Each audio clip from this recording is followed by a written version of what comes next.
এখানে আমাদের নবম ও দশম শ্রেণীর 9.1 ত্রিকোণমিতির উদাহরণ 11 এই অঙ্কটা সবার জন্য খুবই গুরুত্বপূর্ণ এবং এসএসসি দাখিল পরীক্ষায় প্রায় প্রতি বছর এক বছর আসে। তাহলে খুবই ইম্পর্টেন্ট, তোমাদের প্রত্যেক পরীক্ষায় প্রায় লাগবে এটা।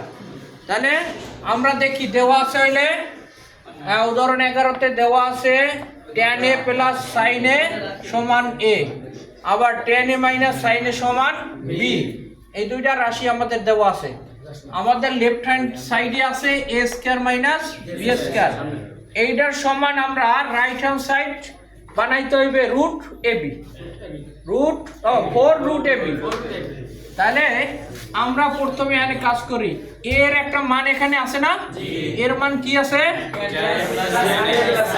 এই মানটা এখানে বসাই দিই, tan a plus sin a, এর মান বসাইছি, কার মান, এই এর মানটা বসাইছি, কিন্তু এতে তো স্কয়ার আছে, তাহলে স্কয়ারটা এই আমরা দিলাম, এরপরে মাইনাস দিলাম, b আছে না এরপর, তাহলে b এর মান আছে tan a minus sin a।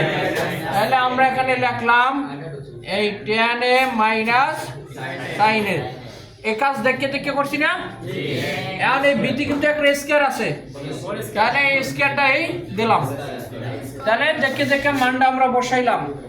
মান বসানোর পরে এখানে একটু কাজ হয়েছে, এখানে আমরা এইভাবে একটা তৈরি হয়েছে যে a প্লাস b, আমরা বীজগণিতে পড়ছিলাম, into a minus b whole square. তাহলে a প্লাস b এটা যদি ধরি a plus b whole square minus a minus b whole square, এটার একটা বীজগণিতীয় সূত্র আছে 4ab। সূত্রটা কি 4ab। তাহলে এইটা আমরা 4ab এর সূত্র প্রয়োগ করতে পারি। তাহলে লিখলাম 4a বলতে tan a আর b বলতে sin a, তাহলে 4ab লিখলাম। এখন আমাদের রাইট হ্যান্ড সাইডে যে 4 বানাইতে হবে, 4 কিন্তু পাই গেছি, পাইছি না 4।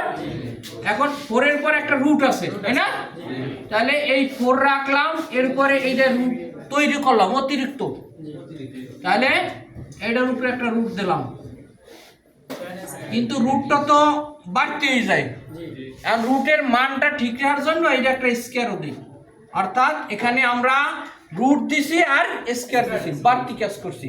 বাড়তি কাজ কি করছি, রুটও দিছি স্কয়ার দিছি। রুট আর স্কয়ারে যদি কাটা যায় তাহলে আগের রাশি ঠিক থাকে, মান ঠিক থাকে।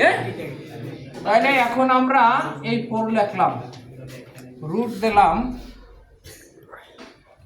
tan স্কয়ারেও লিখলাম, এই sin স্কয়ারের একটা সূত্র আছে 1 মাইনাস হোল স্কয়ার, sin স্কয়ারের সূত্র আছে 1 মাইনাস হোল স্কয়ার, এই সূত্রটা লিখলাম। সূত্র লেখার পরে আমরা এই ব্র্যাকেটটা উঠিয়ে দিতে চাই, তাহলে ব্র্যাকেটটা উঠাই দিলে এই ব্র্যাকেটের বাইরে tan স্কয়ার আছে, tan স্কয়ার দিয়ে 1 এর গুণ cos স্কয়ারেরও গুণ, তাহলে 1 এর গুণ দিলে tan স্কয়ার আর tan স্কয়ার হয়, minus tan square cos square, এই আমরা গুণ করলাম। গুণ করার পরে এখন আমরা এই tan স্কয়ার এনে রইল, এইখানে এই tan এর একটা সূত্র রাখলাম। আমাদের কিন্তু অঙ্কে কোনো cos ছিল না, cos আইছে সূত্র লিখতে যাই। এখন এই cosটা বাদ দেওয়ার জন্য কি করব, এই cos এখানে এই cosটা বাদ দেওয়ার জন্য এই tan এর সূত্র যদি লিখি, tan এর একটা সূত্র আছে cos এর লগে, sin বাই cos, tan এর সূত্র আছে sin বাই cos, তাহলে এই সূত্রটা লিখলে এখানে ওই cosটা কাটা যাবে। tan এর সূত্র sin বাই cos, এই tan এর স্কয়ার ছিল বললে এই দুইটাও স্কয়ার বইবে।